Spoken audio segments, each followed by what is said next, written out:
the first time I saw this tripod, I was thinking, where's the rest of it?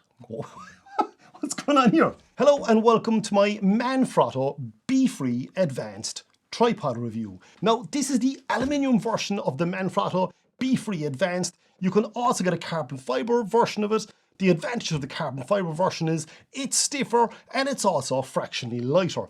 But there isn't a big weight difference in the two. Now, if you know me, you know I love big beefy tripods like this. This is my main landscape tripod, and I use several other tripods for my work and my workshop clients too as well, of course.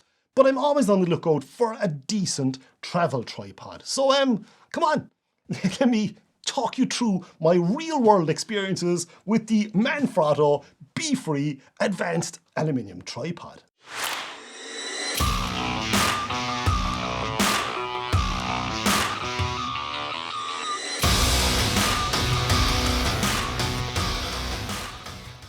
So this is the box, obviously enough, it comes in, and inside the box, we have the bag. And inside the bag, this is the tripod itself then. And yes, you're probably thinking exactly the same thing as me the first time I saw this tripod. I was thinking, where's the rest of it? What's going on here? Is this really a tripod? Could this thing be any good? And this is the first ever Manfrotto review I have ever done. And I was immediately thinking, this could very well be the last one I ever do, because I was looking at this and I was thinking, this surely is some kind of a joke. Look at the size of it. This is tiny. But anyway, now as you can see from the design, the overall design, there's an inverted column and tripod head. So what you do is you just pull this back along and back along here and back along here. And this is our tripod. Pop it like this, and we can release here to drop down the center column then. And there we go. And now all of a sudden it's looking a bit more like a tripod. The reason they do that is it makes it actually physically shorter.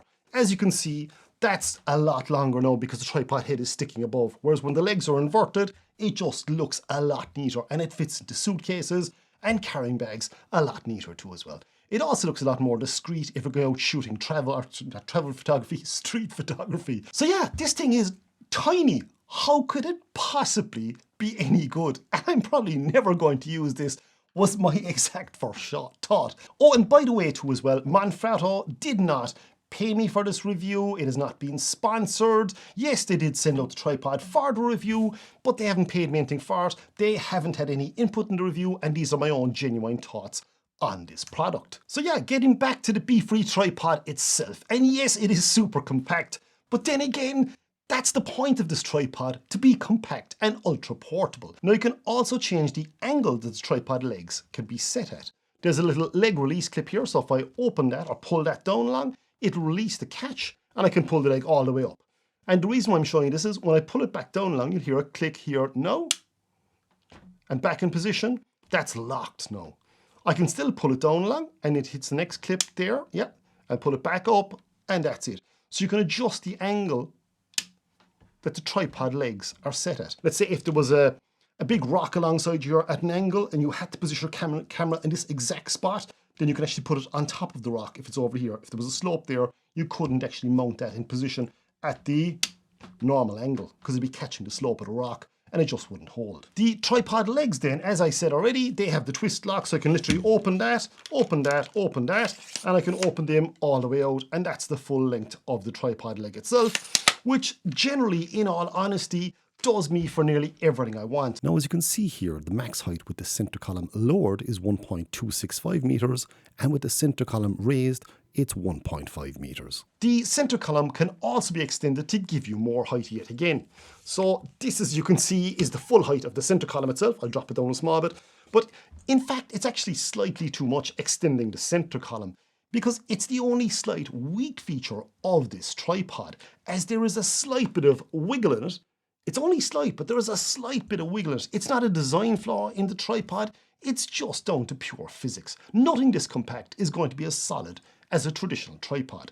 If the column is left low though, if I just drop that down, leave it down low, it's a lot more solid. There's no wiggle in it, and it'll work absolutely perfectly. Now, this is not an issue at faster shutter speeds, but if you're extending that center column up and if you're shooting at slower shutter speeds or using a very long focal length lens, you could get just a tiny little bit of wobble in it. Now for a bit of extra stability, there is a little hook on the side here that you can attach a camera bag to. So you can actually hang your camera bag off that, or you can leave your camera bag on the ground and attach a bungee cord between the camera bag and this hook, so it'll help pull the tripod down and give it a good bit more stability. So, little did I think I'd be saying this, but the Befree Advanced Tripod is a solid little tripod, especially considering its size.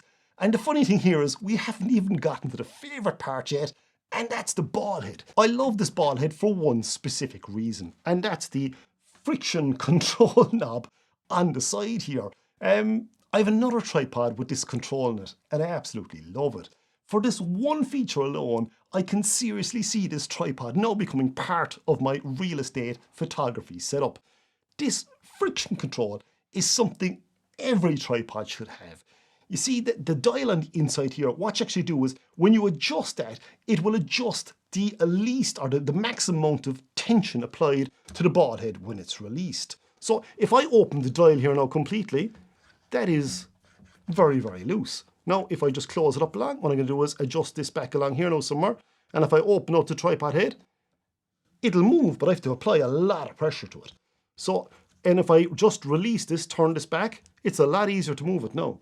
That is very, very handy, because what I tend to use that for is if I'm out shooting real estate photography, I have it in one of my other tripods, as I say, you're constantly going across different surfaces, or even if you're out shooting long exposures or landscape photography and you're popping your tripod down and there could be a rock here, there could be something else, you have to, I need to release the ball head and I need to level it and everything else. What you can actually do is just apply a bit of pressure onto the actual ball head itself, just enough when this is set right, and you can actually move the tripod head and the camera to being level without having to open and close this every time. But there's still enough tension that you're not going to get motion blur in your shots.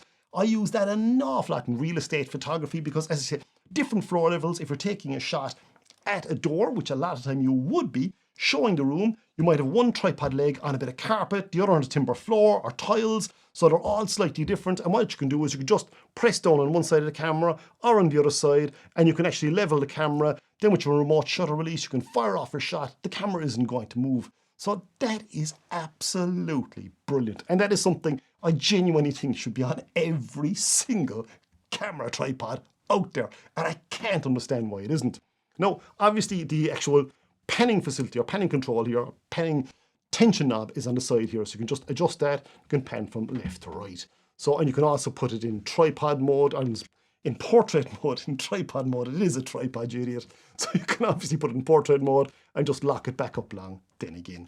And it's obviously enough coming with the quick release plate too as well in the box. The quick release plate is inside in the bag with the actual adjusting Allen key and your instruction booklet. And the other really cool thing about the tension control knob too as well, obviously enough of course, if you're shooting on filters, if your camera out in front here, filter holder, graduated filter down the front, and if you loosen it because you're thinking, oh, I need to reposition my camera, and if you just loosen it a small bit, what can happen is, if this is set to being completely loose, the whole camera will just fall down because there's nothing stopping it. It'll actually fall over. And when it falls over, the actual grad will hit off the actual tripod column or the collar here, and it'll break the graduated filter. And that's something I've seen happen to people. So having that automatic tension knob here that you can adjust, so it's just enough tension on it, so you can say, look, yeah, with the specific camera and lens you've on and the gear you've on it, it's not going to fall forward now. It might slowly drift forward if you haven't it tight enough, but you can just tighten it up a small bit again and just apply enough pressure to move it in whenever you want to. But for long exposure photography, I would tighten it up completely, obviously enough, just to make sure there is no creep and that the camera isn't slowly dropping down, because you need every single bit of stability you can get for long exposure photographs. I truly love that feature. Now, please note, if you change lenses, you will need to adjust the tension control knob here again to make sure it's balanced kind of correctly and there's the right amount of resistance, because heavier lenses, they could droop forward, so just watch that one. Now, the other thing I should tell you here too as well, you can get the Befree Advanced Tripod in a whole lot of different shapes and sizes. It comes with geared heads, different ball heads. There are different locking levers here too as well. This is the one with the twist locks. I really much prefer these. Twist locks open out, tighten it, and that's it, you're done.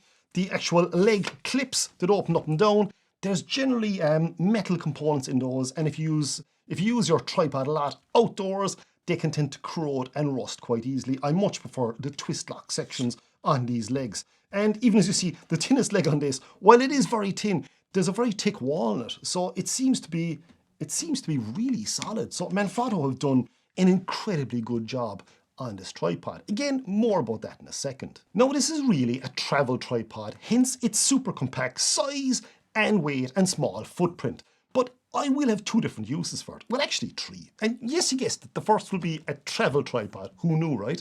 The second, as I already mentioned, real estate photography. And the third use I'm going to have for this is going to be a slightly unusual one, but I'm going to be using this as a light stand when I'm out doing shoots, portrait sessions or fashion shoots on the beach or something along those lines. It's just so highly customizable. I can put my flash or my strobe on it and a diffuser on top of that then too as well again. So that's going to be really handy for that when you're shooting on uneven surfaces. So my review conclusion then on the Manfrotto Befree Advanced Aluminium Tripod, and what do I think? Well, this is the really surprising part for me, because after playing with this tripod for a while and use it in shoots and things, I actually have developed an awful lot of respect for it. And it's kind of crazy. I was never expecting this to be as good as it is. Genuinely, I was thinking, because of the sheer size, even the tripod I showed you earlier, the thinnest section of any leg on that tripod is thicker than the thickest section on this tripod. So I was thinking, this is going to be a complete and utter joke. But in all honesty, it's not. And that's the really cool thing about it, because it is just so small, but it performs so well. Now, it's not going to replace one of my real serious tripods, but this has fantastic uses for travel photography, for real estate photography. If you're going for a hike up the side of a mountain, you may not want to bring one of the big heavier ones with you, which could be 2 or 3 times the weight of this and the size then too as well again. But the other really cool thing about it is you can actually fit this onto the side of your camera bag, and it's not really that noticeable. It doesn't attract an awful lot of attention. It's not that flashy. It looks nice, but it doesn't really stand out as well as all the other ones when you're walking through security or something. So there's a lot to be said. Or going to a museum now or something, this doesn't really slap you across the face with, hey, look at me, I'm a big flashy tripod. This tripod has really impressed me. I'm very happy with it. So in conclusion then, what I would like to know from you is, have you a travel photography tripod that you absolutely love? And if you have, what is it? Or have you used the Manfrotto Befree Advanced Tripod, or do you currently own it, and what do you think of it? I'd love to hear your thoughts on it. And yeah, I'm going to keep you posted on this and how I get on with it over the next couple of months. So thanks again for watching. See you out there, or see you in the next video.